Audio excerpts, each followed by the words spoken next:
Mheshimiwa, iwapo Rais Ruto atakuita kwa mazungumzo ya kuokoa nchi, inamaanisha hutaenda?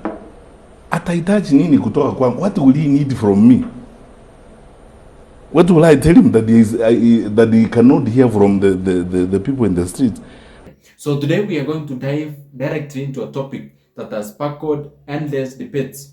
Why is Matiang'i and William Ruto can never work together? So I want us to break it down ili tuweze kuelewa ni kwa nini hawa wawili, viongozi hawa wawili, they can never ever work together. Now let's begin by understanding who is Fred Matiang'i. Elewe kenye nasema. Niliwaambia huyu Matiang'i ako na kichwa kubwa na tumbo kubwa na akili kidogo. Kichwa kubwa, tumbo kubwa, akili kidogo. Matiang'i is a tough-talking former Interior Cabinet Secretary who was working under President Uhuru Kenyatta, and he was the right-hand man of Uhuru Kenyatta for enforcing order and government policies. He built a reputation as a no-nonsense technocrat who didn't shy away from cracking down the whip, especially during elections. These people, your story, things get delayed and so on. In namna ya rent seeking. Ili ukuche kesho na ukuche siku nyingine na ukuche ulete 1,000 ili upewe. Hapana, hawa ni bure. And the background? Yeah. Why do you have a bank? You know, ask yourself, if you are serving 200 people a day, wewe bana, this is your chance hivyo vile unafikiria. If you are serving 200 people, a day, why do you have a backlog mpaka April last year? Yes. Why? Matiang'i alikuwa anafanya kazi wakati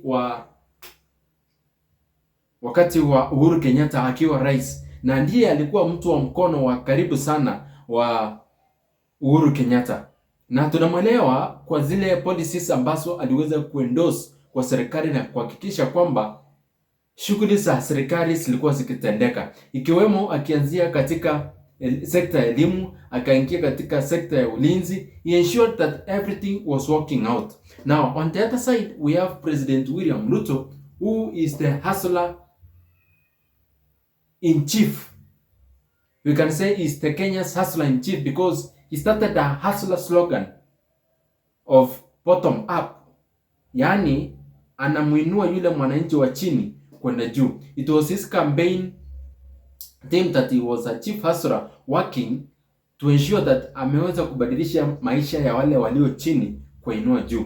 So he's branded himself as a champion of the common mwananchi and a master of political strategies who outsmarted the powerful deep state. Remember very well when President William Ruto won the elections, Matiang'i alikuwemo katika serikali ya Uhuru Kenyatta, and they were truthful and they were believing that there's no way Ruto could have won the elections, but Ruto managed to win the elections. So after he won the elections, he said that he had a political strategy that outsmarted everybody, including those who were in power. Chini twende juu, tuanze bottom twende up, tuanze chini twende chini, bottom, bottom, bottom, bottom, bottom. So when we look at those two people, both of them are very sharp, they are ambitious, and they are influential. Ukiangalia Matiang'i is a very influential man. That's why the Gen Z waliimba wakamwita Matiang'i aweze kurejea nchini ili wahakikishe kwamba wamemweka katika kiti cha urais in 2027 elections. So before we go there, let's understand why these people are having a beef. So it did not start from anywhere. Let's go back to Uhuru's second term. Matiang'i became the super CS during Uhuru Kenyatta's term. Many saw him as part of the so-called system or deep state. Kuna wale wanaamini kwamba there is a deep state. Deep state ni wale ambao wanafanya uamuzi mkubwa zaidi katika nchi ama katika masuala ambayo yanahusu serikali ya Kenya. So when someone is called a deep state, it means he can do anything without being questioned by anybody in the government. So when we were in the second term, Ruto had long days in government. He used to say alikuwa anahangaishwa na friend Matiang'i, ama Matiang'i alikuwa anataka kuua. He wanted to kill his spirit in politics. So when Matiang'i was in interior, he tightened security and around those opposition rallies. Matiang'i alihakikisha kwamba ameweza kuwakazia wale ambao walikuwa katika maeneo ya opposition. And when the state machinery seemed to cram down on Ruto's allies, men saw Matiang'i as the face of Ruto's fight to grip Ruto's wings. Wengi wanaamini kwamba Matiang'i ndiye aliweza kutumika ili kumfinya William Samoei Ruto. So for Ruto's camp, Matiang'i wasn't just a civil servant. They saw him as is the one who was enforcing and making their lives miserable, and that mistrust didn't vanish when the polls closed.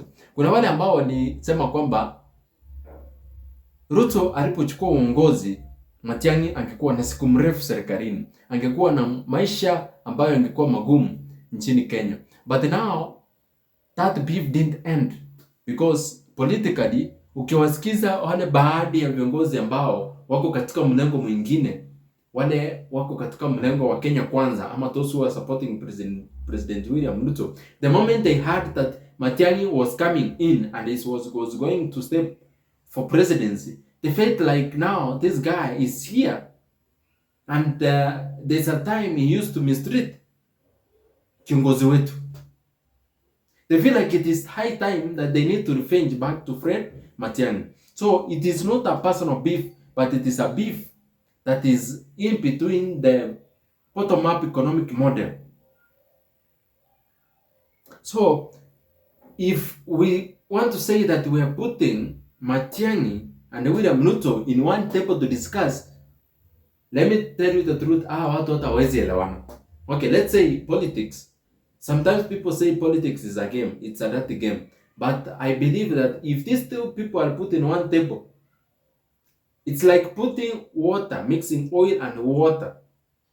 Because their followers will not buy it. Either the political place would see it as petroleum. Hakuna yule ambaye anaweza kuamini kwamba William Ruto na Fred Matiang'i wameweza kukaa pamoja ili kuwa na zungumzo lolote lile la kusaidia nchi. So when we look at the political ambition, these two people have political ambitions for the country. For instance, when you look at Matiang'i and the way he's analyzing the politics and the way the way William Ruto is running the government, yani Matiang'i ameweza kukopa kabisa. Kwa sababu ukikumbuka before we went for the elections, Matiang'i used to say that hawa watu yale mambo ya bottom up ni uongo, wanawadanganya. And it has come to pass that it is true. And actually, he was in the interview the other day. Matiang'i proudly said that, if you remember very well, nilikuwa nimewaonya mapema kwamba hawa watu ni maneno tu, and I'm in the government, nothing is happening. Hawa watu ni maneno tu wanawalisha. There's nothing that's going to change. They're not going to change anything in the government. So wamekaa tu wakifanya hii sarakazi zio na mwisho, kuimba tu kila wakati. Mwaka wa kwanza wimbo ulikuwa ni Rais Uhuru Kenyatta na serikali yake ndio waliharibu nini. Mwaka mzima hiyo ndio ilikuwa wimbo. Mwaka wa pili wimbo ilikuwa unajua ni Raila na Wajaluo na Azimio ndio wanafanya maandamano, ndio wanataka kuharibu serikali. Hata ikafika wakati mwingine hata rais mstaafu mwenyewe anatishwa. Unless big learn to fly in Kenya skies, Matiang'i and Ruto can never work together. That is the key to the bank. That is, to be honest. So I'm left to ask you a question, mpenzi mtazamaji wangu. What do you think? Remember to drop your comment in the comment section. What do you think?